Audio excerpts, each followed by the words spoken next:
So welcome everyone. Let's get started. It's day 3 of the conference. We're so glad to have you here. And today, before we get into several sessions on issue-based organizing, we felt it was imperative for you to hear this message on the power of empathy in creating systems level change.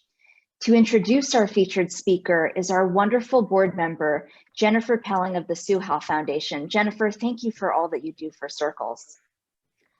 You are so welcome. And I just want to share how happy and very emotional it was in those breakout rooms. So thank you, Kamatara and Courtney, for coordinating those. It was wonderful to connect with people that I hadn't seen in a year and to meet some new people. And it just reminds me of, at Circles, we really have just the greatest people, and knowing how we have shared values and a shared vision is just such a beautiful experience. So thank you just for being here and for being yourselves. And I am so honored right now to introduce you all to my friend and my colleague, Christy Vines. Christy is our newest board member at Circles USA. And I have to say, Christy's resume is really impressive. And if I look through it, I see Harvard and Washington Post and the Obama administration and lots of other, great descriptors. But instead of talking about all of that, I think I would boil it down to 2 things, which is Christy has a beautiful brain and she has a huge heart. She is one of the best communicators I know. And you know what? She doesn't keep her secrets to herself. Christy is going to share with us today about how we can be better communicators. As a writer and a visionary, Christy addresses questions like, how can we bring people together across the right and the left? And I know I've heard that question come up already in this conference. How can we be good leaders when there's so much conflict? How can we encourage empathy when it seems like the different sides are almost speaking different languages? So I have a feeling that a lot of us are interested in hearing what Christy has today. So please join me in giving Christy we can't see her faces. I was going to ask you to give her some applause, but she won't be able to see it. So we will just applaud virtually and welcome Christy. Thanks, Jennifer, and thanks, Jamie. Really happy to be here. Circles USA has actually been an organization that I am both proud to say I serve on the board of, but also just to say I am a huge fan of.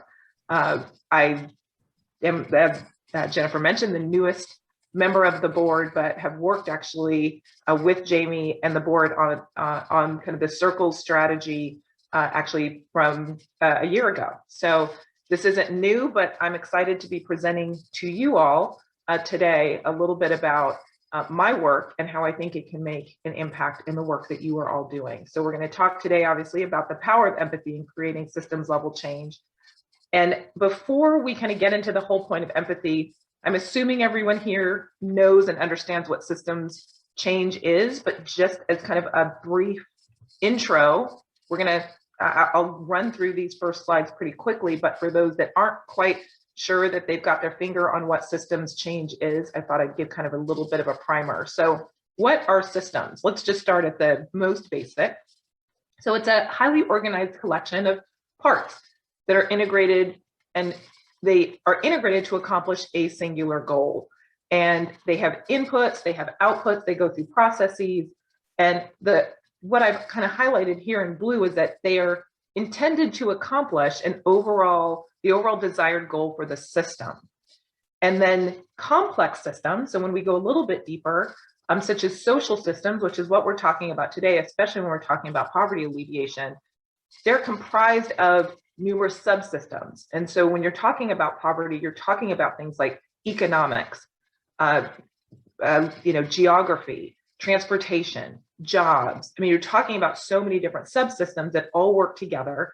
And they, again, to accomplish the overall goal of the system. And I want to kind of keep that in mind, because I think so often when we think of systems and we think of systems change, we think we're kind of working against something that just happens to be there, but there is actually a goal. And I think empathy can actually help us not just understand that goal, but help us understand ways to actually dismantle it or change it. So one thing I want to say is that systems change is actually not just about the system. And so I have actually a quote here by Robert Pirsig that says, if a factory is torn down, but the rationality which produced it is left standing, then that rationality will simply produce another factory. And so you can see here, even in the image, we've got one factory, and then when that transformation happens, it just looks like a different factory, but it's still a factory. And if a revolution destroys a government, but the systematic patterns of thought that produced the government are left intact, then those patterns will repeat themselves. There's so much talk about systems, and in this case, systems change, but there's yet so little understanding about how these systems work and the kind of the emotional, rational aspect that maintain them, that produce them, and ultimately that change them. So what is systems change, truly? Systems change is actually about understanding and addressing the root causes of social problems. And in this case, we're talking about poverty alleviation and issues of poverty, but it can go so much deeper than that. Again, looking at the subsystems that actually create this system of poverty. It's also a response to the social, political, and economic networks that are that basically are cause and effect. So what are the causes of poverty? What are the effects of those inputs, such as social norms, political ideals and ideologies, and then the economics of a country or even a community.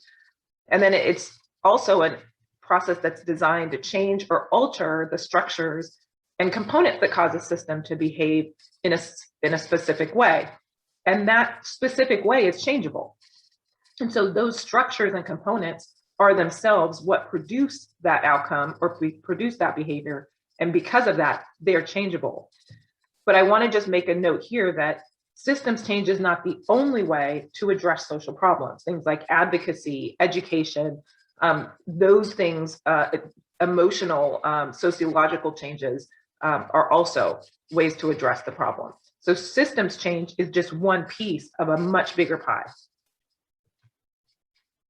So I want to just kind of, with these final slides, just focus on a little bit about a systems change approach and how that might be different from other approaches that either you're working on or others that you know are working on. But systems change is really specific for problems that are complex, unpredictable, and context dependent. So I give an example here that one is inadequate access to educational opportunities for children from low-income neighborhoods. So here we have something very specific. It's obviously complex. It's not just about education. It's not just about teachers. Inadequate access can mean a lot of different things: transportation, economics of the community or the family, just the number of parents in the family, the former educational level of the parents or family. Many of those things go into something as simplistic sounding as inadequate access to education. It's also unpredictable because depending upon where you live, kind of the swings in the economy, it's complex and unpredictable because it's different depending on the family or the community that you come from or that school is in. It's also context dependent because we're talking specifically about low income neighborhoods. So that is where systems change, a systems change approach is really relevant. But it's not necessary for non-context dependent problems that have a straightforward solution, like in this example, a school that requires new advanced lab equipment for their science lab. That's something that's not that complex. It's pretty predictable, and it's not necessarily context dependent because most schools need science labs and need advanced technology. It's not that complex. We know that we just need the, the finances to purchase it. And it's not unpredictable. It's pretty predictable that when you have science, you're going to need science equipment. So this is a solution that would just say, how can we influence the tax revenues or access greater tax revenues, or in some cases, just get a grant. The third kind of scenario for us where it's appropriate for a systems change approach is that understanding that it's a long-term process. And so it's something where the desired outcome, while important, isn't expected to happen tomorrow as much as we would love it to. Systems change requires a commitment to the long haul, and also recognizing that there's an understanding and resources that are needed for actually that long-term change or that change to happen. and for that needle to move at all. And so there has to be a commitment, both of will, but there has to also be a commitment of resources. And so here I have an example where schools in low income communities do not have enough property tax revenues to finance additional lab equipment.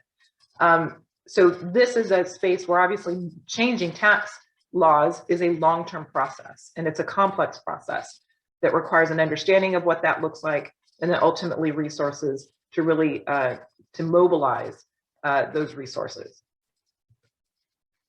So the conditions of systems change. So there's 6 conditions of systems change. I'm going to run through them really quickly. And there's actually a direction that these happen. So we actually start at the bottom, and it's transformative change. And it's thinking about what are the mental models that actually produce the system that we have. So what are the psychological norms, the cultural, social norms that produce this? How is our thinking as a society influencing and creating that system? And then the next level, structural change, that's where we see it's semi-explicit because relationships and connections are not easily seen. The power dynamics are not easily identified. And so you have to do a little bit of digging, but they're not quite so explicit. And then finally, the top level is where we see policies, practices, and kind of where resources are flowing into and out of a system. And those are pretty evident on the surface. And so that's where we see a more explicit kind of area. And we'll reflect back on these when we get to how empathy can really influence this. So what does ultimately empathy have to do with systems change, which is why we're all here? I would say let's first actually talk about what is empathy. So empathy is traditionally known as the ability to think about, understand, and relate to the feelings and experiences of others. And I actually often push a little bit against this definition because it often feels very emotional. And I actually say, I believe that empathy is actually much more strategic, and I'll show you how in a minute. But it's this idea that when we think about or even ask what it's like to be in somebody else's shoes, it gives us more data than we will be able to generally access through our own lens, our own perspective. And so often when we look at the problem, the social problems that we're all tackling, those are produced by people. I always say that systems are ultimately people. They're people making decisions about how resources and how systems are actually put together, how policies are created, and who it benefits. And so those people actually are thinking about the issue from their own perspective. And empathy can actually help them broaden that perspective, which actually can lead to better decision making. And that's why I say that it moves from this idea of sympathy and just feeling bad about a population and actually saying, how can I actually do something about it? So here's where I actually take empathy, that in systems change, empathy can actually allows people, and ultimately the decision makers, but the people closest to and most impacted by the social issue, a way to feel heard and seen. And so for so many of us that are doing the work of social change, we recognize that voices at the center of these issues are often marginalized, they're often unheard. Empathy actually brings those voices into view and into hearing of those who are making the decisions. But it allows that pie to be broadened, because so often when we think about empathy or we think about systems change, we usually think about it from the perspective of those who are impacted by the system itself. And so when we're talking about things like poverty alleviation, we usually think about the people who are in poverty or those who are, at risk of moving into poverty. But the people who are making the decisions generally aren't people who've been in poverty themselves. And so empathy allows the people that are I would say they're at the center of poverty to be seen and heard. But so often what we don't think about is the people that are making the decisions. What might it be like for them? And that can actually be a powerful tool for those of us that are actually trying to create systems change. It allows the people to be seen that are at the center of the issue, but it also allows the entire stakeholder group to see each other, to be more reflective, and to change perspectives on issues impacting their livelihoods and futures. because decision makers are also making decisions related to their own livelihoods and futures. And to be successful and to be effective at systems change, it is vital that we understand their perspectives and their needs and wants as well.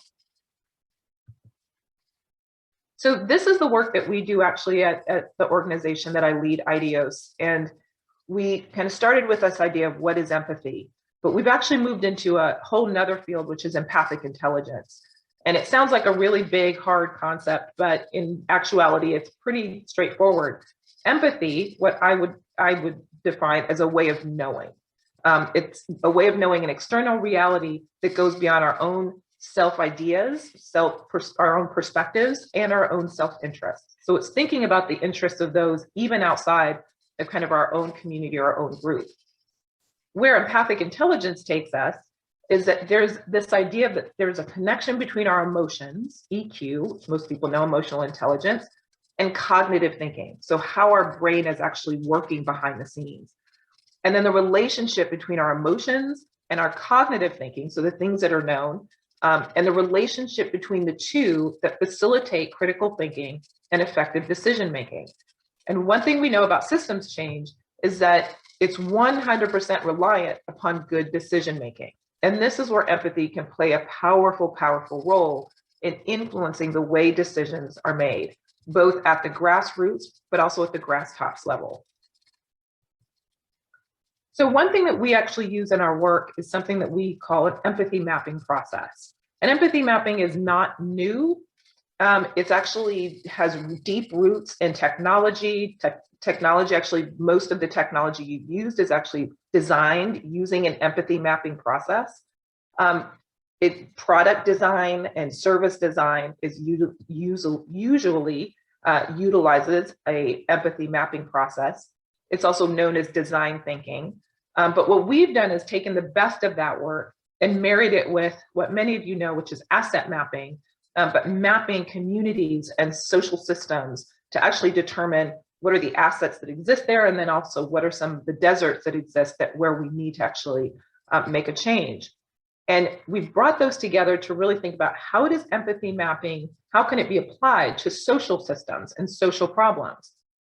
And then ultimately, how can it influence systems level change? And so what we say is actually an empathy map is particularly useful when attempting to address social issues because it helps sensitize us to the people at the center of the issue itself.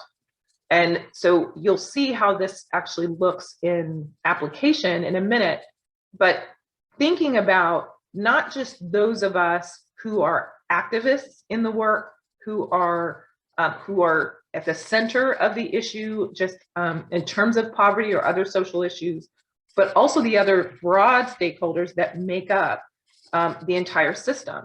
And this is where empathy and systems change can actually be really powerful. Because so often what we do when we try to approach systems change is we actually do it from our own perspective.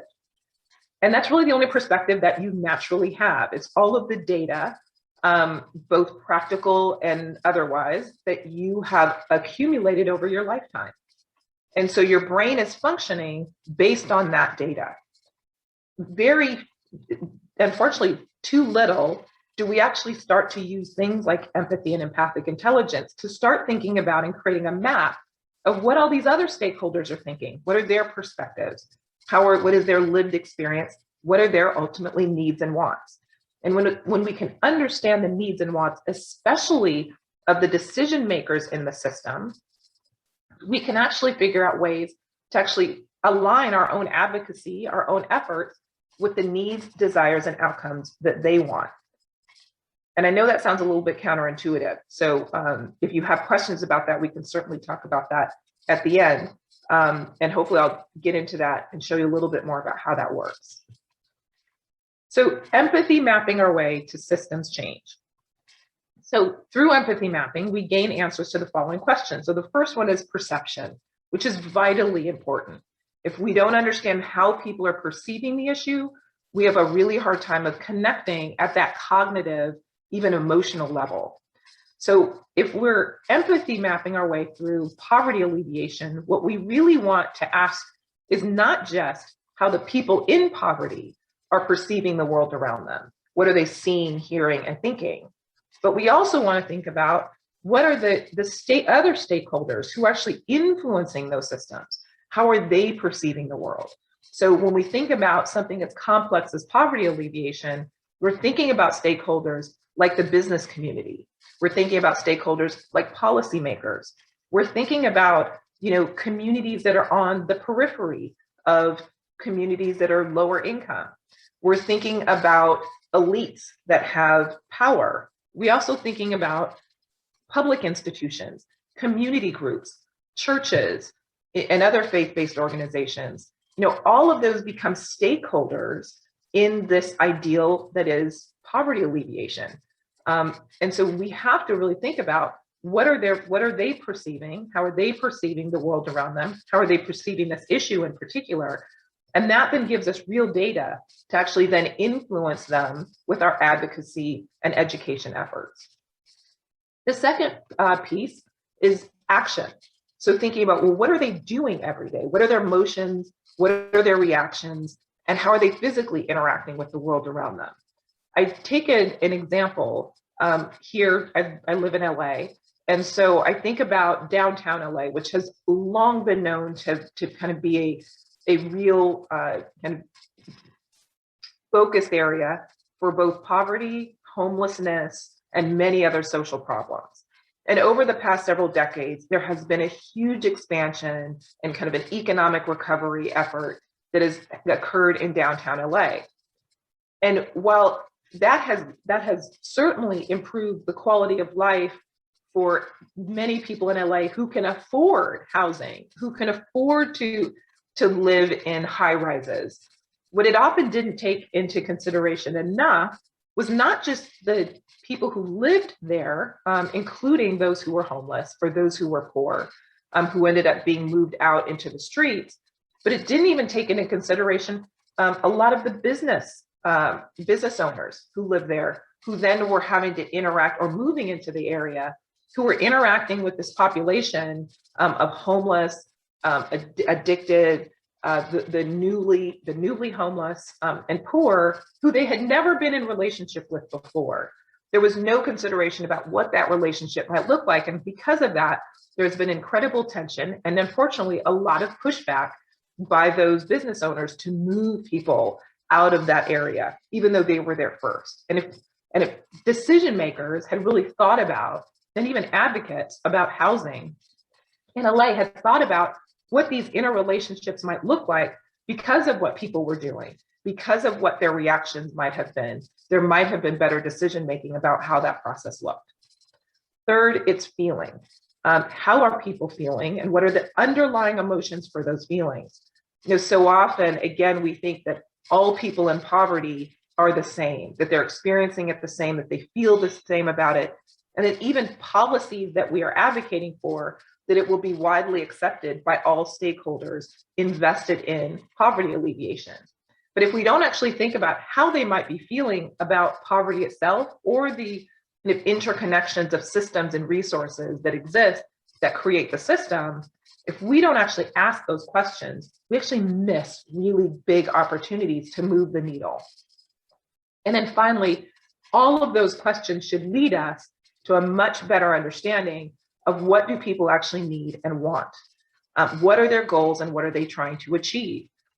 So often we think that these systems are just static, these big kind of, robotic types environments that are just happening to occur, that they actually are feeding wants and needs in a really profound and important way. And if once we understand them, then we can think about new ways to meet those needs, to meet those wants, and to meet those goals. And so when we're thinking about even our advocacy efforts, on the one hand, we can think about what do those decision makers, what are those legislators, what are the business people who are lobbying for change? What are their needs, wants, and goals? And sometimes we make assumptions because we only have limited data about what they are. And what I would say is actually, it's incumbent upon us to sit down with them and ask those questions. And that's where real collaborative, transformative change happens. Because so often the data points that we know are either assumed, superficial, and usually an assumption based on our own lived experience, our own data, that kind of the way our own brain works.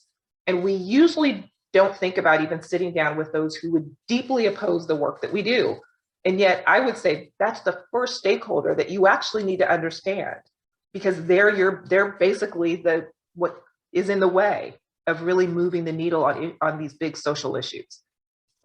And usually what we do, and this gets back to Jennifer's introduction, is we see the division and the polarization as a debate about two ideas, one that is poverty and one that is no poverty.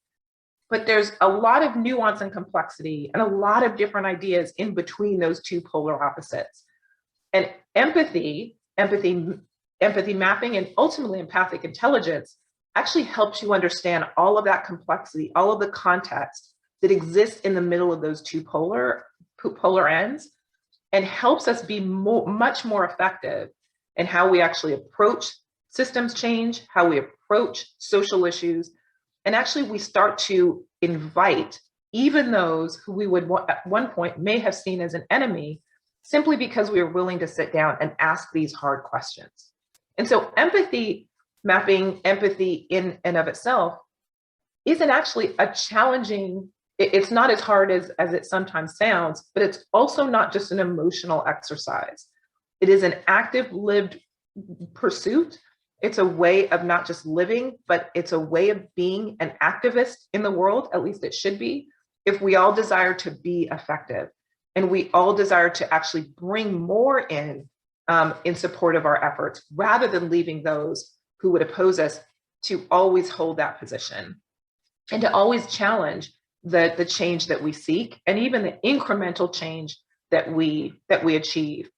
I think one of the most challenging things I would say that I've seen, having worked in Washington during the Obama administration, seeing changes during the Trump administration, even before that, seeing the changes that happened between the Bush administration and the Obama administration, is what so often happens is we have all of this change based on who's in power and kind of what is the national and moral psyche of the country.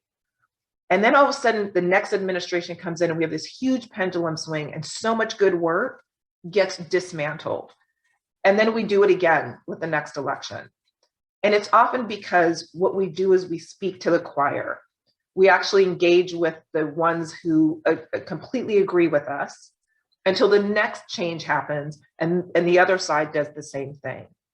I would actually argue that if we were to have a much more empathetic society, and we actually taught empathic intelligence at a very young age, our ability to think critically would improve, our decision-making would improve, but ultimately the outcome of our policy direction, and I think ultimately the experience and the lived experience of many more people, a much larger proportion of the American public, would actually be served, and we would find that we wouldn't have these huge pendulum swings at the whim of a new administration. So just to kind of wrap up, I wanted to talk about just finally the application. How does empathic intelligence and empathy mapping, how do they actually kind of dovetail up against the three areas of change that we actually seek when we're looking for systems change? So starting with the bottom, which is the transformative change, which is the mental models. Here, empathy actually helps us understand the why behind the behaviors and norms that uphold the system. And that has to be the first question that we ask. Why does a system exist? Who is it serving? And what are the wants and needs of this system itself? Because remember, going back to the earlier slide, there is an ultimate goal that all systems have. And all of those subsystems that make up the system are all working towards that goal. What our job is to understand what's the mental state that produces that type of outcome, that produces and supports the system, so that we can begin to chip away at it. And until we understand it, our efforts tend to just be for naught. The second pillar, which is structural change, this is where we see the relationships and the power dynamics. Empathy helps us answer the question of why these relational dynamics actually exist. And then even more importantly, how they reinforce and support one another. So much of what happens in systems is that all of these subsystems reinforce one another because they have a shared goal and outcome. And so they work together. Our goal is to help them understand how they can still achieve many of their goals, but actually widening the pie. But unless they understand that our perspectives and we understand theirs, we often miss each other in these types of conversations. And then finally, structural change, where we're really looking at the policies, practices, and resources. Empathy mapping becomes a really powerful tool that helps us identify spaces that are ready for change within the system and how those changes will impact the people inside and outside of those systems. And so what I often encourage people to do is, we certainly wouldn't have time to go through a whole mapping exercise today, but just to even kind of create a wall where we're answering those questions about different stakeholders and what we call personas. Because again, empathy would tell us that not everybody in the system, including the power dynamics and relationships, actually all have the exact same goals. They have shared goals, but they don't have the exact same goals. And so empathy and empathy mapping in particular, if we do it where we're actually identifying different personas, so who are the different stakeholders that make up that system, and then what are their lived experiences, and going through those questions about each one separately, what you find is you'll find the areas that they have in common, but you also find, and I think this is the most important, you'll also find the areas that they actually don't have in common and where you actually may have commonality with them. And that's how you move to actually moving people who are in the system, supporting the system, you move them to become allies with the goals and wants and needs that you have. So I'll stop there for any questions that you might have.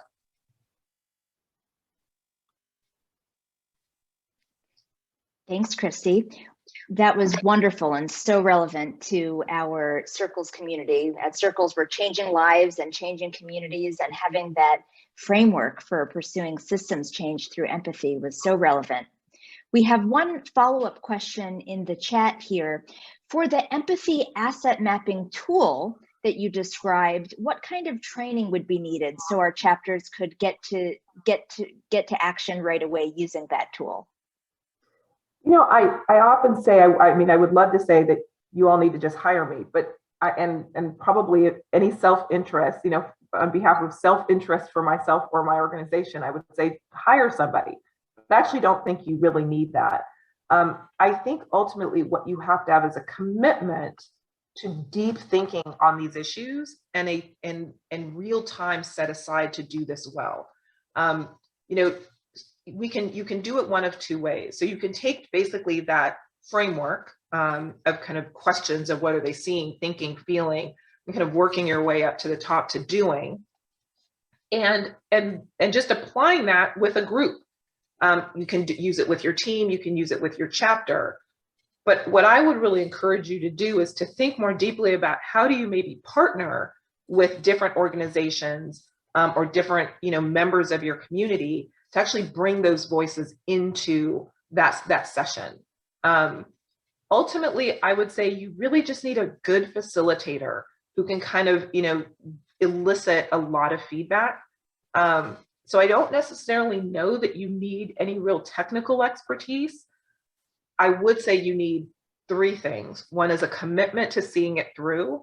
The second is a willingness to invite others and probably some relationships that you can lean on to make sure that those other stakeholders are actually actively a part of the work that you're doing. And then the third one is time, because doing this effectively is not a one-off.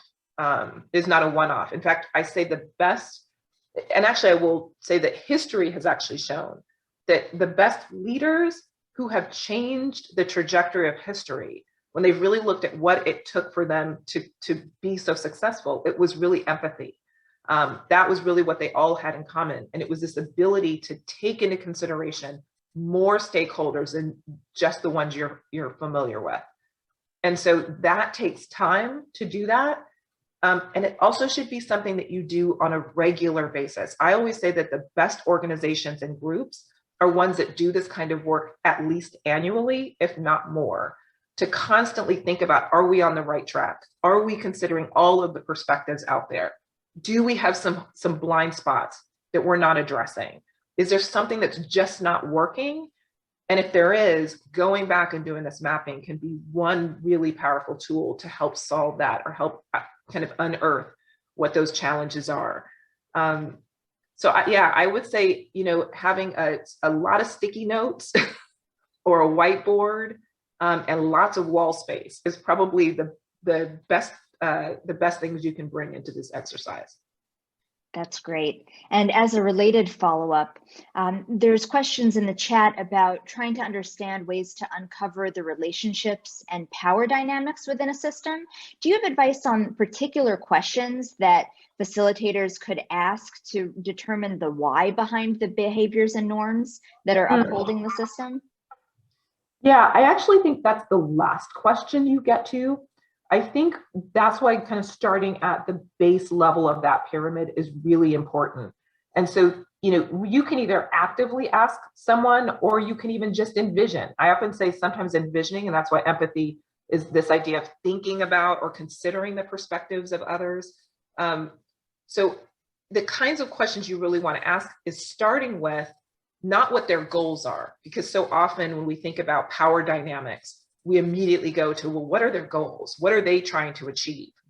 But often we miss the reasons why they're trying to achieve them. And that can often be answered by just thinking about what is their lived daily experience every day? What are they not just thinking themselves, but what are they hearing from others?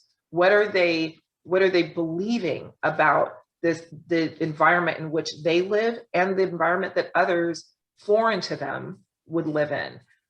Those questions, as simplistic as they sound, are really powerful, because I think if you ask somebody, what is your goal? What are you trying to achieve? They will have a pat answer that's probably not well thought out and not well grounded in their own, not just thought process, not their own just belief systems, but a lot of biases that they hold. And so they won't even know how to uncover those or how to talk about them because so much of it is unconscious. They actually say the brain has to, every second, has to process about 11 million points of data every second. You can imagine your brain does not, none of our brains have that much power. So what it does is it stores a lot of data in your subconscious, which is kind of this automatic space that then influences how we make decisions about things that aren't really deeply important, that aren't really complex. Well, unfortunately, when you're talking about decision makers and kind of those power brokers and relationships that create systems, many of those individuals have spent years kind of honing their decision-making process such to the point where they don't even realize why they're making them anymore, because it's based on so much data that they've collected. And so it becomes an automatic response and automatic assumptions, which is why it's really important in some ways to actually help them kind of sit with the underlying, all that unconscious data, bringing it into the conscious, which is why those questions like, help me understand what you're seeing when it comes to poverty every day. What did you believe about poverty? Or what do you believe about poverty?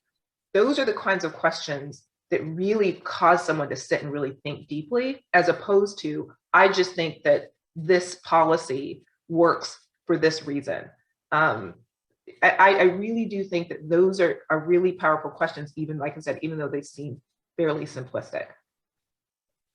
Brilliant. There's a lot of interest from the audience here, so many questions, and particularly about this assumption and really challenging that assumption of the politicians on the other side being incorrect or unjust or selfish. And others are wondering, how do we avoid creating like stereotyping of creating those personas when we're trying to understand that other side? No, that's such a powerful and important question, because I think so often we, especially those who are, and I always hate to use the word victim, but it's probably the easiest to understand, those who are on the receiving end of systems. and usually on the negative side of the system.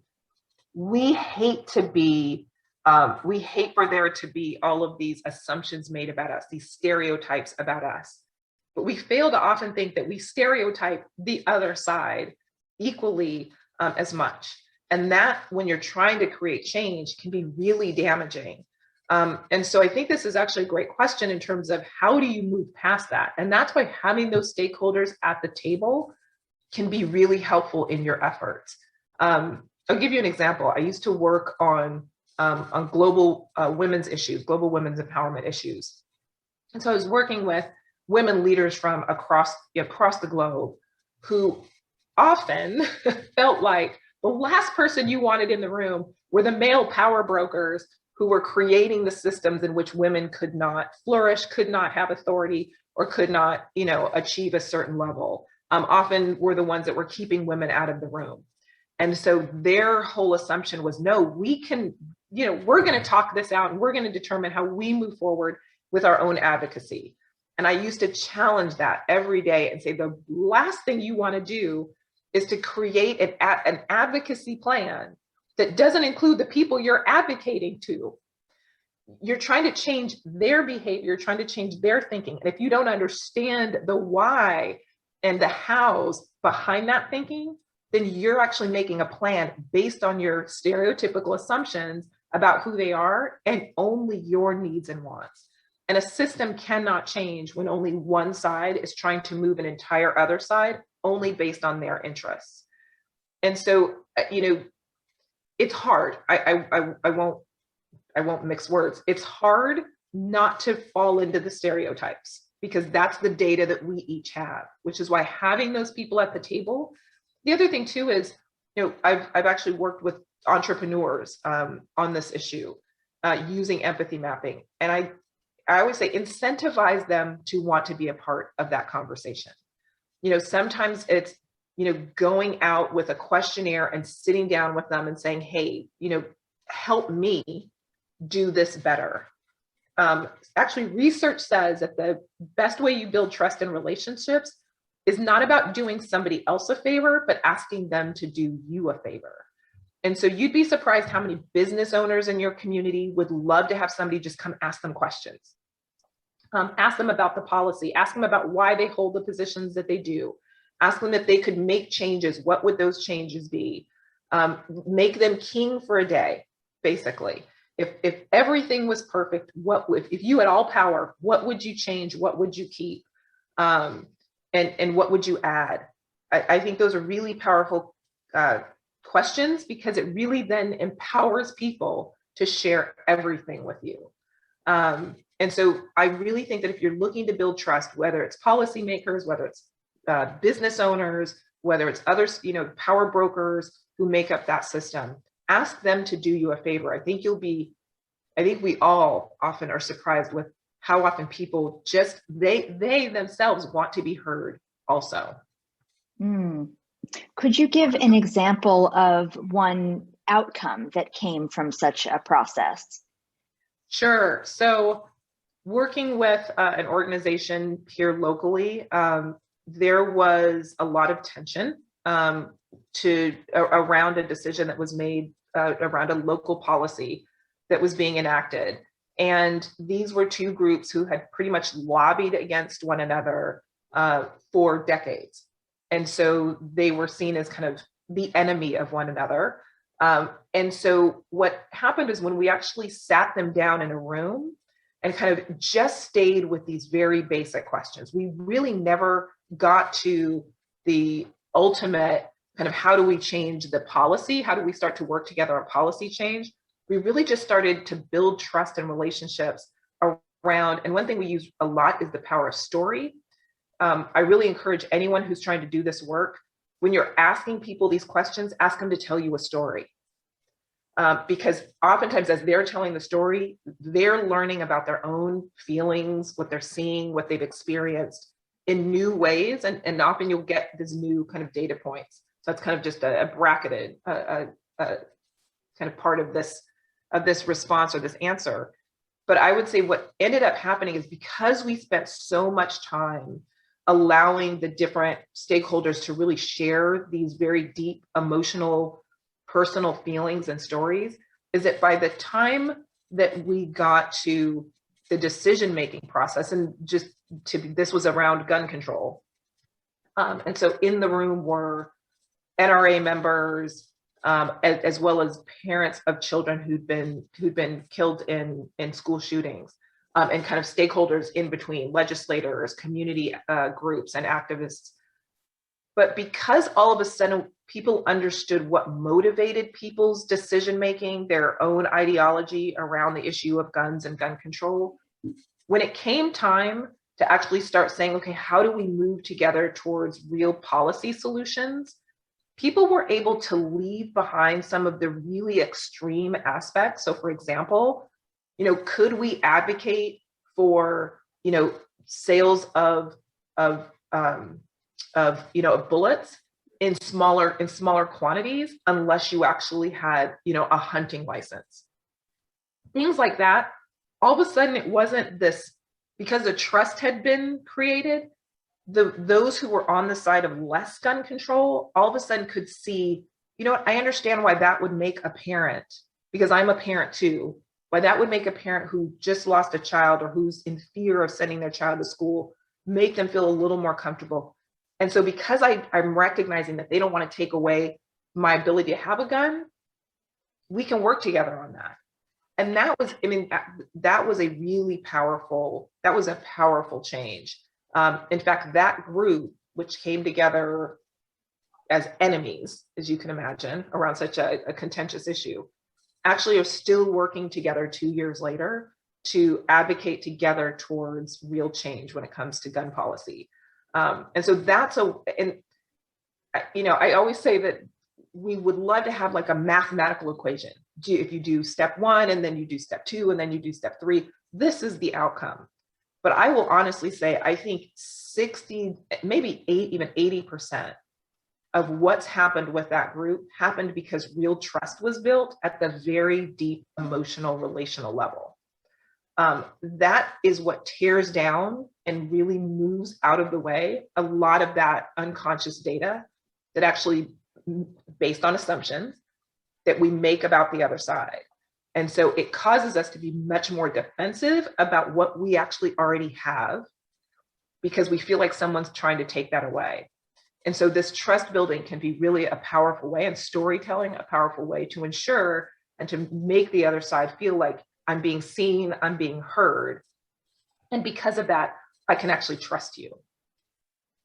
Thanks, Christy. We have audience members commenting on their experience of sharing their lived experience of poverty and having that break down boundaries and dismantle even the ego of the person on the other side to give more real responses.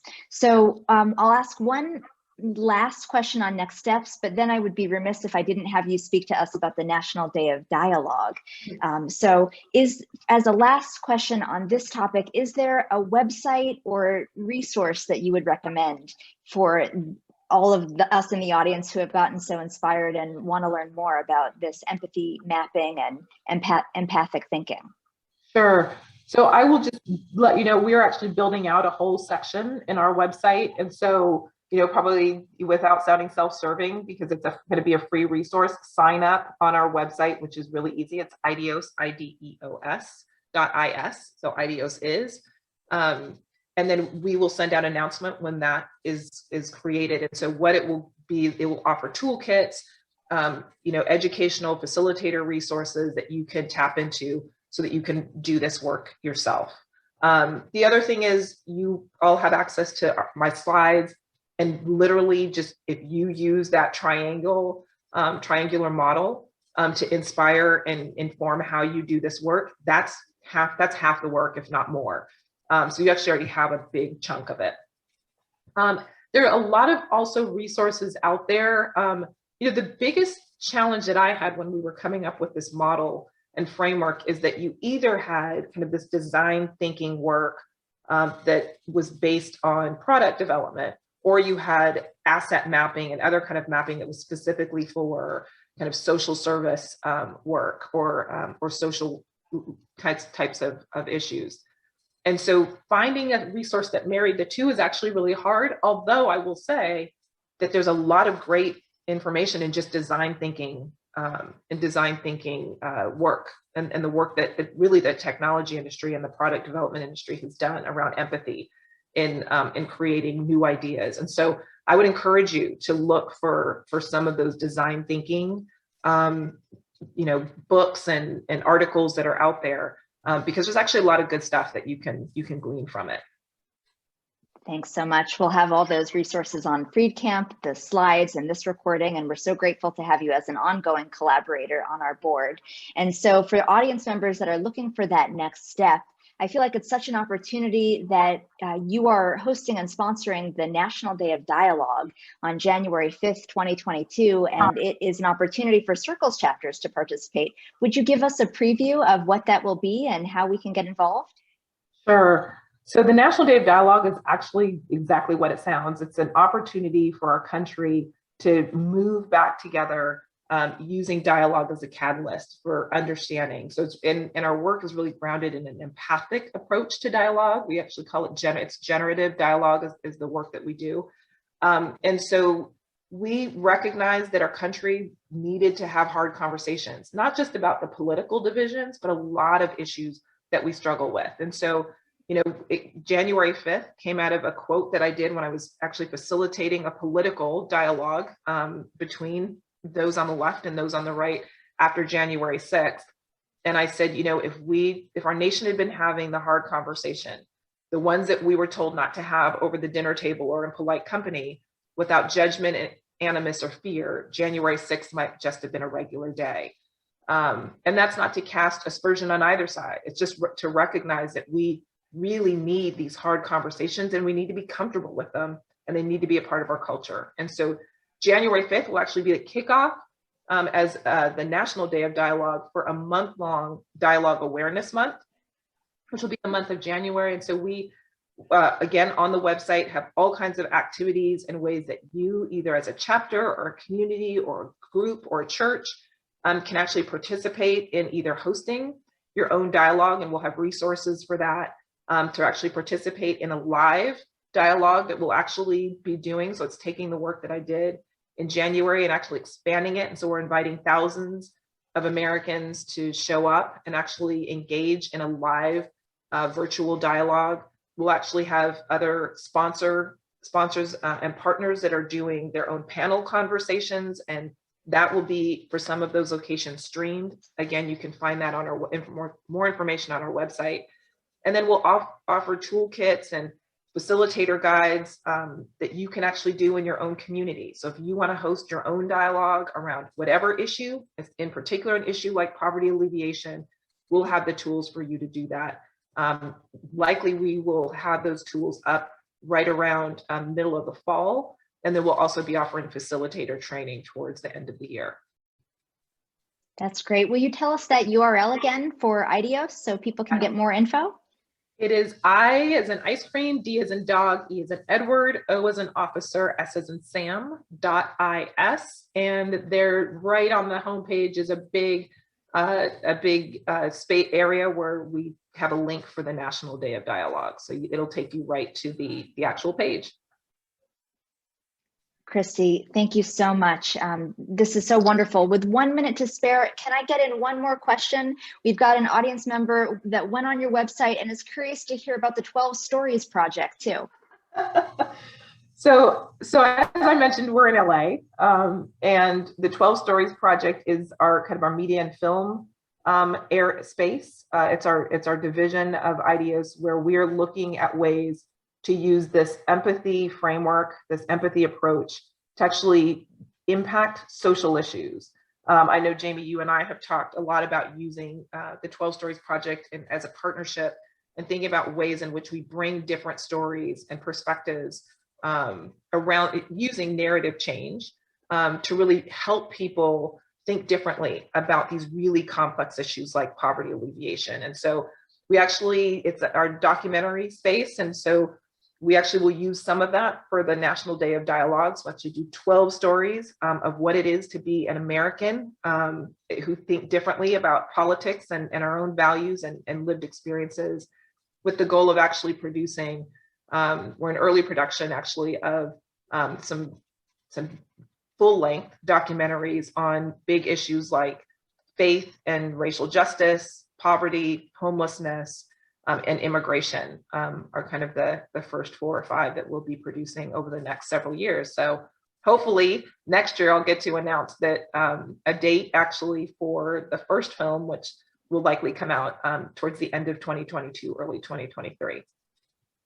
Thank you so much, Christy. This was so wonderful. Thank you for sharing all of your knowledge. And thank you, audience members. We're excited to partner with you on Day of Dialogue and the 12 Stories Project, and to continue to think about how to use empathy as a resource for our work in circles. So we are going to close this session and give everyone a 30-minute break, and then come back at the top of the hour, and we will be doing an intro to the big view on pursuing systems change through the circles model. And then we're going to dive into issue-based organizing with 2 different session blocks. So we're really excited about this afternoon. Stick around. Thanks so much, Christy, and thanks everyone at Circles. Thanks so much, Jamie.